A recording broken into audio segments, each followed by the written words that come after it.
Hello guys, welcome back to another video. This is my third Formula 1 analysis video, and we're going to talk about one hell of a race, the Japanese Grand Prix. This weekend was extremely interesting. Max Verstappen set pole, just stealing it from Lando on his last attempt to get a fastest lap, and he actually set the fastest lap of that track ever doing that. That was extremely impressive, judging his car is not the quickest on the grid. Anyways, he ended up starting pole, like I said. Lando Norris was right behind him, and then Piastri was in third. It was looking like another McLaren win, but I'm about to say this, and this either is going to be extremely controversial, or people are just going to get mad at me for this. So, basically, I'm completely concerned for McLaren. Have they not changed anything from last year? Because their strategy in Japan was so bad that I could have probably done better management with that team. Like, Piastri was obviously the fastest driver this weekend, and McLaren just completely threw that idea out of the garbage. Basically, Lando Norris, I'm sorry to tell you, he is my preferred driver out of the two McLarens. But bro, he was not the faster driver this weekend. He got really close to Max a bunch of times, but just couldn't pull off the overtake. But I guarantee you, when Piastri said we should swap, if they had done it then, Piastri probably would have had a better chance of overtaking Max. Piastri was a lot quicker this weekend. Well, last weekend, sorry. Don't know what time I'm posting this video, so who knows. Anyways, Max Verstappen ended up winning the Grand Prix, winning I think 4 times there in Japan, setting the world record now. It was pretty crazy, honestly. Like, he led basically from lap 1 and didn't make a single mistake. And the McLarens kind of messed up their strategy. Like, why did they pit Lando right after Verstappen? I mean, it was kind of at the same time. And they almost killed each other out of the pit lane. And then Lando kind of blamed it, saying that Verstappen pushed him off, which, I'm sorry, Lando, that's a little too much complaining. That was clearly your fault, but also not really his fault. His team pressured him to come into the pits right away when Verstappen was about to pit. So, it was bound to happen. We almost got a DNF there from Lando due to that. Sorry about the cough, guys. Anyways, it was a crazy weekend.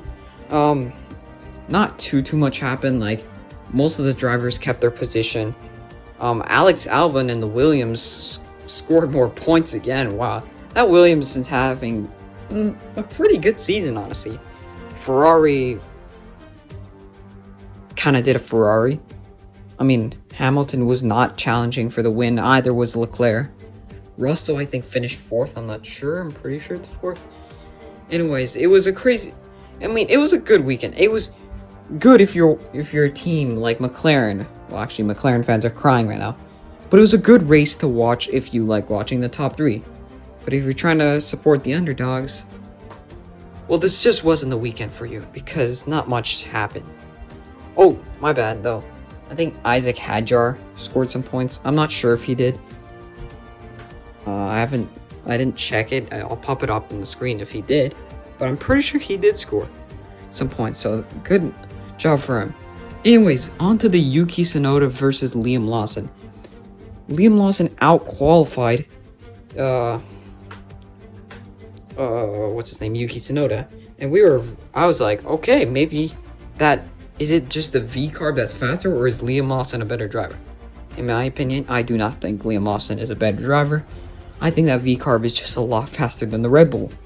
I think, though, in the race overall, the Red Bull's better. I don't know. So far, it's only been 3 races, so we really can't tell. But I'm saying, basically, Liam Lawson lost basically every position he had. He dropped down to P17. And that was just a horrible race for him. But Yuki Tsunoda didn't really do it much better. Didn't score any points. I think finished like P12, which is not that far off, but nah, it's whatever. And I think also, what's his name? Oliver Behrman, I think, scored P10, which is another points for him. Wow, great job from him. I think Australia was basically his letdown race. And I think so far he's kind of like getting back up. I mean, in China, he did a really good job. And now it's in, here in Japan, he did a great job. Anyways, the livery for the Red Bull looked really cool. I was very happy for Max, though, that he won the race. I mean, I'm not an extremely big Max fan. I do love him as a driver. I think, like, his competitiveness, he's funny. I mean, sometimes he'll be a little too much. I mean, I'm talking about every time he swears on the radio, but overall, he's a great driver. Probably one of the best drivers ever. I mean, he really showed that race why he's a 4-time world champion. He drove that car that's not even the closest to being one of the fastest cars on grid, and he just moved it up there. Anyways, guys, that'll be the end of today's video. Right before I end this video, oh shoot, this video is gonna get long. A lot of editing.